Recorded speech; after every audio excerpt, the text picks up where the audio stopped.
کو مفتی اعظم پاکستان کہا جاتا رہا، اور اہل علم اس بات کو جانتے تھے کہ ان کا مقام کیا ہے۔ تو کبھی طلباء سے وہ یہ کہا کرتے تھے کہ میں تو اس میدان کا آدمی تھا،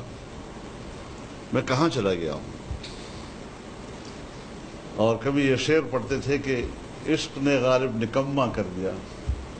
ورنہ ہم بھی آدمی تھے کام کے۔ لیکن پھر فرماتے کہ جب میں پارلیمنٹ میں گیا اور پاکستان کا آئین بن رہا تھا، آج اگر ہمارے ملک کے آئین کو کسی درجے میں بھی اسلامی آئین کہا جاتا ہے، تو اگر ہم پارلیمنٹ میں نہ ہوتے تو اس کا اسلامی ٹائٹل نہ ہوتا۔ پورے پارلیمنٹ سے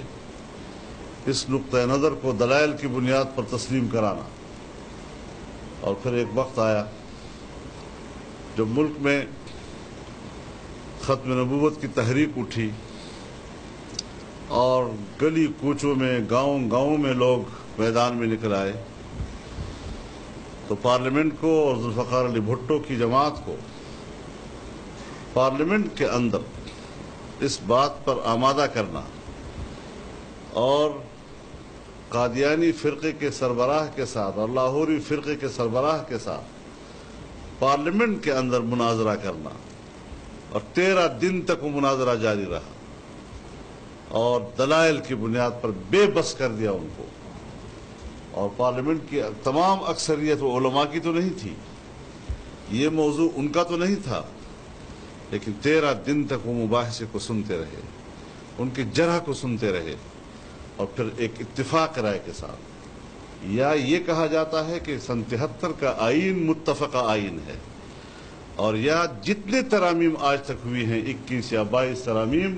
اس میں صرف ایک ترمیم کو متفقہ ترمیم کہا جاتا ہے۔ تو یہ اس ماحول میں قوت دلیل کی بنیاد پر ہمیں کہا کرتے تھے کہ میں علی وجہ العقیدہ، یعنی عقیدت کی بنیاد پر میں حنفی نہیں ہوں، میں قوت دلیل کی بنیاد پر حنفی ہوں، اور مجھے اپنی دلیل پر مکمل اعتماد ہوتا ہے، میں اس کی بنیاد پر بات کرتا رہتا ہوں۔ اور اسی کے آدمی تھے، اور وہی ہماری تربیت انہوں نے ہماری کی ہے کہ محاذ پر جاؤ تو شائستگی کے ساتھ جاؤ۔ آپ بتائیں کہ سن 1977 میں جب پورے ملک میں تحریک اٹھی نظام مصطفیٰ کی، اور پاکستان قومی اتحاد کی سربراہی مفتی صاحب کے پاس تھی، پورے ملک کی قومی تحریک کی قیادت وہ کر رہے تھے، یا پاکستان کی تحریک تھی کہ جس کی متفقہ قیادت اس وقت قومی سطح پر قائد اعظم محمد علی جناح نے کی،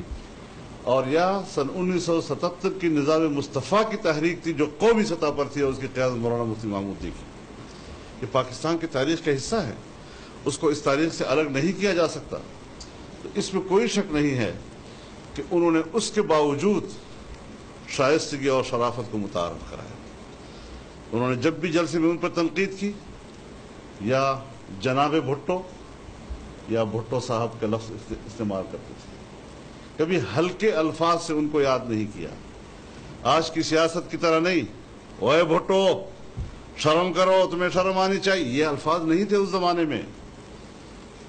اس سے لوگ واقف ہی نہیں تھے۔ شرافت کی دنیا تھی، احترام کی دنیا تھی، وقار کی دنیا تھی۔ خدا جانے آج ہم کہاں کھڑے ہیں، ہم کس ماحول میں آ گئے ہیں۔ تو آج اگر پوسٹل منسٹری نے مفتی صاحب کی یاد میں، جو پاکستان کی تاریخ میں پہلی مرتبہ جدوجہد آزادی کے ایک سپوت کو یہ اعزاز دیا جا رہا ہے کہ ان کے نام پر ٹکٹ جاری کیا جا رہا ہے، یہ ایسے شخصیات کو ان کی خدمات کا اعتراف ہوتا ہے، اور ان کو ہمیشہ کے لیے یاد رکھنے کا ایک راستہ اور ذریعہ ہوتا ہے۔ میں ان کا شکر گزار بھی ہوں، ان کے اس اقدام کو خراج تحسین پیش کرتا ہوں، اور بالخصوص جناب وزیر اعظم پاکستان کا شکر گزار ہوں کہ انہوں نے بحیثیت وزیر اعظم کے اس تقریب کو اہمیت دی، اور اس یادگاری ٹکٹ کے اجراء کے لیے خود اپنے ایوان میں انہوں نے اس تقریب کا اہتمام کیا اور اپنے دست مبارک سے اس کا افتتاح کیا۔ میں ان کا شکر گزار بھی ہوں، اور ان کے اس اقدام پر ان کو اور ان کی حکومت کو بھی اور اس پورے محکمے کو خراج تحسین پیش کرتا ہوں اور شکریہ ادا کرتا ہوں۔ وآخر دعوانا الحمد للہ.